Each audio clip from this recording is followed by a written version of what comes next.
احمدی.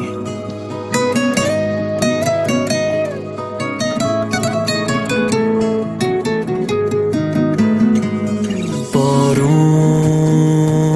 دلم میخواد وقتی که با منی، آروم در گوشم بگی مال منی.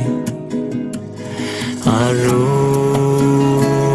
میخوام چشام به چشای تو باز بشه، هر شب ترانه هام تو نگاهت آواز بشه. بی تو این زندگی برای من معنی نداشت، دستات فاصله ای بین من و قصه گذاشت. آسون زیر بارون به پای تو شعر میریزم، با تو خوشبخت‌ترین آدم دنیا عزیزم.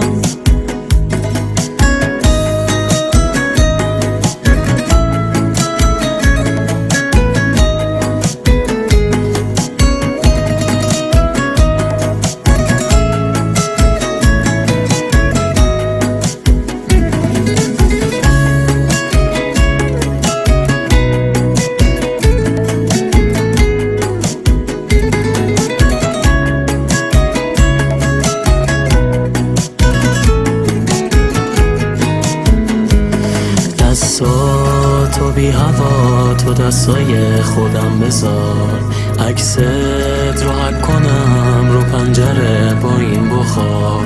دستات تو بی هوا تو دستای خودم بذار، عکست رو حک کنم رو پنجره با این بخار. بارون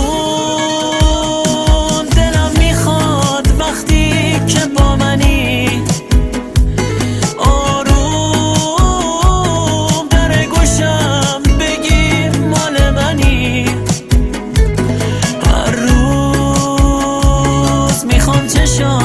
چشای تو باز بشه، هر شب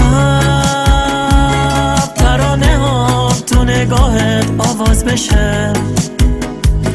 هر روز میخوام چشام به چشای تو باز بشه.